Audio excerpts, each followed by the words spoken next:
ሰላም ጤና ይስጥልን አድማጭ ተመልካቾቻችን ከኢትዮጵያ ዜና አገልግሎት የዕለቱን አበይት መረጃዎች ይዘን ቀርበናል። አርዕስቶቹን በማስቀደም እንጀምራለን። ጠቅላይ ሚኒስትር ዶክተር አብይ አህመድ ከኦሉሴጉን ኦባሳንጆ ጋር ተወያዩ።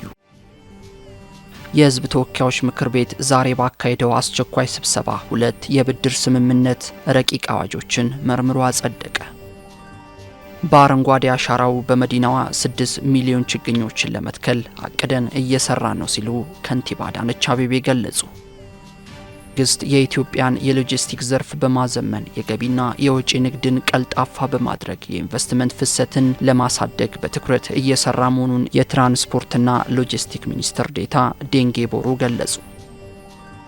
ነገ የሚጀምረውን የሀገራዊ ምክክር ጉባኤን በስኬት ለማካሄድ አስፈላጊ የቅድመ ዝግጅት ስራዎች መጠናቀቃቸውን የኢትዮጵያ ሀገራዊ ምክክር ኮሚሽን ዋና ኮሚሽነር ፕሮፌሰር መስፍን አርአያ ገለጹ። የሚሉት የዕለቱ አበይት ዜናዎቻችን ናቸው። ከዜናዎቹ ጋር ቃላብ ጸጌ ነኝ።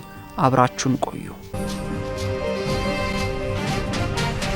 ጠቅላይ ሚኒስትር ዶክተር አብይ አህመድ ኦሉሴጉን ኦባሳንጆን ዛሬ በጽህፈት ቤታቸው ተቀብለው አነጋግረዋል። ጠቅላይ ሚኒስትር ዶክተር አብይ አህመድ በታሪካዊው የሀገራዊ ምክክር ዋዜማ የኢትዮጵያን ታላቅ ወዳጅ ከሆኑት ኦሉሴጉን ኦባሳንጆ ጋር ውይይት ማድረጋቸውን በመልእክታቸው ላይ አስፍረዋል። በመጪው ሀገራዊ ምክክር ዙሪያ ለመወያየት እንዲሁም ከዚህ ቀደም ካከናወኗቸው ተግባራት ጥበብ ለመቅሰም የተሻለ ሲሆን በተለይም የቢያፍራን የሰላም ሂደት በመምራት ያካበቱትን ልምድ ማጋራታቸውን አመላክተዋል። ይህም ኢትዮጵያ በምክክር ለምታረጋግጠው አንድነትና ዘላቂ የሰላም ጉዞ ላይ ትልቅ ትምህርት የሚሰጥ መሆኑን ተናግረዋል። ኢትዮጵያ ኦባሳንጆ ለሚያበረክቱት በዋጋ የማይተመን አስተዋጽኦ ሁልጊዜም የላቀ ምስጋናዋን ታቀርባለች ብለዋል ጠቅላይ ሚኒስትሩ በመልእክታቸው።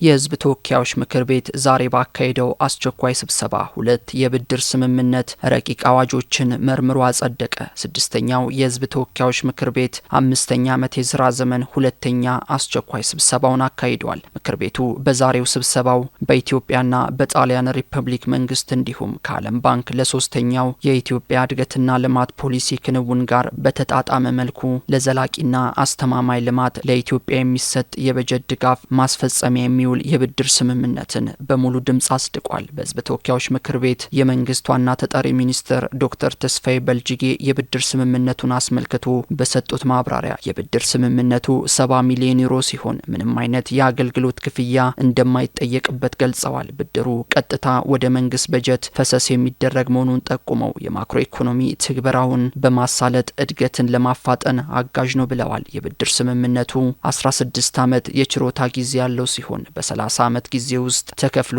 የሚጠናቀቅ የረጅም ጊዜ ብድር መሆኑን ተናግረዋል። ምክር ቤቱ የብድር ስምምነቱን ረቂቅ አዋጅ በሙሉ ድምጽ አጽድቋል። በተመሳሳይ ምክር ቤቱ በኢትዮጵያ መንግስትና በፈረንሳይ መንግስት መካከል የትዕዛዝ ቁጥጥርና ንብረት አስተዳደር ስርዓቶችን የደረጃ አወጣጥ የዲጂታላይዜሽን ፕሮጀክት ማስፈጸሚያ የሚውል የብድር ስምምነትን መርምሮ በሙሉ ድምጽ አጽድቋል። በምክር ቤቱ የመንግስት ዋና ተጠሪ ሚኒስትር ስምምነቱን አስመልክቶ በሰጡት ማብራሪያ ስምምነቱ 54 ሚሊዮን 600 ሺህ ዩሮ የፋይናንስ ድጋፍ የያዘ መሆኑን ተናግረዋል። የብድር ስምምነቱ በ10 ዓመት የችሮታ ጊዜ ውስጥ በ25 ዓመት ተከፍሎ የሚጠናቀቅ መሆኑን ጠቅሰው የወለድ መጠኑም 0.347 በመቶ ዝቅተኛ መጠን ያለው መሆኑን አብራርተዋል። የብድር ስምምነቱ የኢትዮጵያን ዲጂታላይዜሽን ጉዞ የሚያፋጥን እንደሆነም ጠቅሰዋል።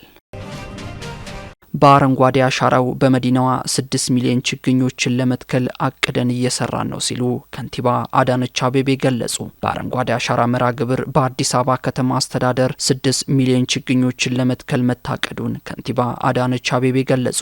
ከንቲባ አዳነች አቤቤ ዛሬ ከጽህፈት ቤታቸው አመራሮችና ሰራተኞች ጋር የአረንጓዴ አሻራ ችግኝ ተከላ በኤአይ ዩኒቨርሲቲ አካሂደዋል። በዚህም በዘንድሮ ክረምት የችግኝ ተከላ መርሃ ግብር በከተማችን 6 ሚሊዮን ችግኞች ለመትከል አቅደን እየሰራን እንገኛለን ነው ያሉት። የዘንድሮን የአረንጓዴ አሻራ የችግኝ ተከላ መርሃ ግብር ሰኔ 7 2018 ዓመተ ምህረት አስጀምረን እስካሁን 4 ሚሊዮን 469710 ችግኞችን ተክለናል ብለዋል። የችግኝ ተከላ አፈጻጸሙ 75 በመቶ ደርሷል ያሉ ሲሆን ችግኝ መትከል ብቻውን ከምናልመው ግብ ስለማያደርሰን የተተከሉ ችግኞችን የመንከባከብ ስራም እንሰራለን በማለት መልእክት አስተላልፈዋል። ይህ ይህ በእንዲህ እንዳለ የመገናኛ ብዙሃን ኃላፊዎችና የኪነ ጥበብ ባለሙያዎች የተሳተፉበት የአረንጓዴ አሻራ መርሃ ግብር ተካሂዷል። የኢትዮጵያ የአረንጓዴ አሻራ መርሃ ግብር ተጨባጭ ስኬቶች ለዓለም አቀፍ ማህበረሰብ በማስተዋወቅ ረገድ የመገናኛ ብዙሃን ጉልህ አስተዋጽኦ ማበርከታቸውን ባለሙያዎች ገልጸዋል። የአዲስ ሚዲያ ኔትወርክ ዋና ስራ አስፈጻሚ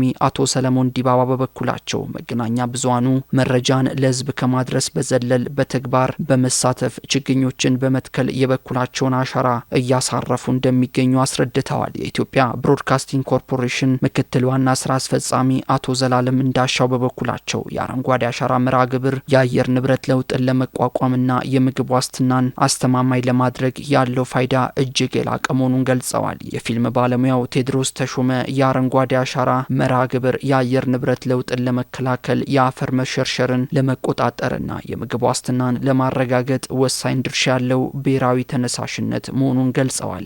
አርቲስት ጥላሁን ጉግሳና አርቲስት ሚካኤል ሚሊዮን የአረንጓዴ አሻራ መርሃ ግብር የደን ሽፋንን ለመጨመርና ለቀጣዩ ትውልድ ለማስተላለፍ የሚከናወን ፋይዳ ያለው ስራ መሆኑን ገልጸዋል። የኪነ ጥበብ ባለሙያዎችም ከሙያዊ ኃላፊነት ባሻገር ተፈጥሮን መንከባከብ እንደ ሰው ተፈጥሯዊ ኃላፊነትና የህልውና ጉዳይ በመሆኑ በዘመቻው በንቃት እየተሳተፉ እንደሚገኝም ተናግረዋል። መንግስት የኢትዮጵያን የሎጂስቲክ ዘርፍ በማዘመን የገቢና የውጪ ንግድን ቀልጣፋ በማድረግ የኢንቨስትመንት ፍሰትን ለማሳደግ በትኩረት እየሰራ መሆኑን የትራንስፖርትና ሎጂስቲክ ሚኒስተር ዴኤታ ዴንጌ ቦሩ ገለጹ። የኢትዮጵያ የእቃ አስተላላፊዎችና የመርከብ ወኪሎች ማህበር ከተለያዩ የመንግስት የግልና ዓለም አቀፍ ተቋማት የተውጣጡ የሎጂስቲክ ባለሙያዎችን በዓለም አቀፍ እውቅና ባለው የፊያታ ዲፕሎማ አሰልጥኖ አስመርቋል። በስነ ስርዓቱ ላይ ንግግር ያደረጉት ትራንስፖርትና ሎጂስቲክ ሚኒስተር ዴኤታ ዴንጌ ቦሩ የሀገሪቱን ሁለንተናዊ ብልጽግና ለማረጋገጥ ዘርፉ የማይተካ ሚና እንዳለው አስታውሰዋል። መንግስት የውጭና የገቢ ምርቶችን በሚፈለገው ፍጥነትና ጥራት ለማሳለጥ የሎጂስቲክ ዘርፉን የሰለጠነ የሰው ኃይል ለማጠናከርና ለማዘመን ከባለድርሻ አካላት ጋር በቅንጅት እየሰራ መሆኑን አረጋግጠዋል። የኢትዮጵያ ማሪታይም ባለስልጣን ምክትል ዋና ዳይሬክተር አቶ ፍራውል ጣፋ በበኩላቸው ዘርፉን ለማዘመንና ወቅቱን የዋጀ አሰራር ለመዘርጋት የሚያስችል የ10 ዓመት ስትራቴጂ ተቀርጾ ወደ ተግባር መገባቱን ይፋ አድርገዋል። የዘርፉን ትራንስፎርሜሽን ለማሳካትም የሁሉም ባለድርሻ አካላት ተሳትፎ ወሳኝ መሆኑን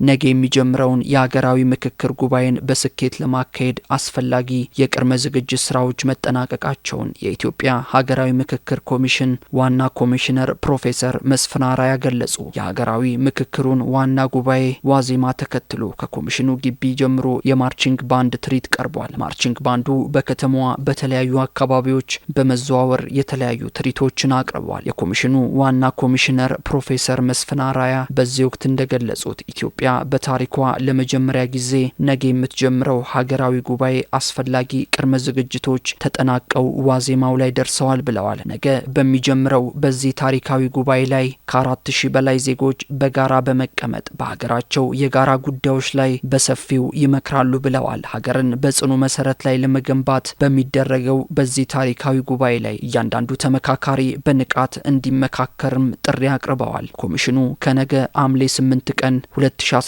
ዓ.ም ጀምሮ ለሚያካሂደው ዋናው ሀገራዊ ጉባኤ በዝርዝር ለመምከርና ዘላቂ መፍትሄዎችን ለማስቀመጥ ከሁሉም የሀገሪቱ ማዕዘን የተወከሉ 4000 ተመካካሪዎች አዲስ አበባ ገብተዋል።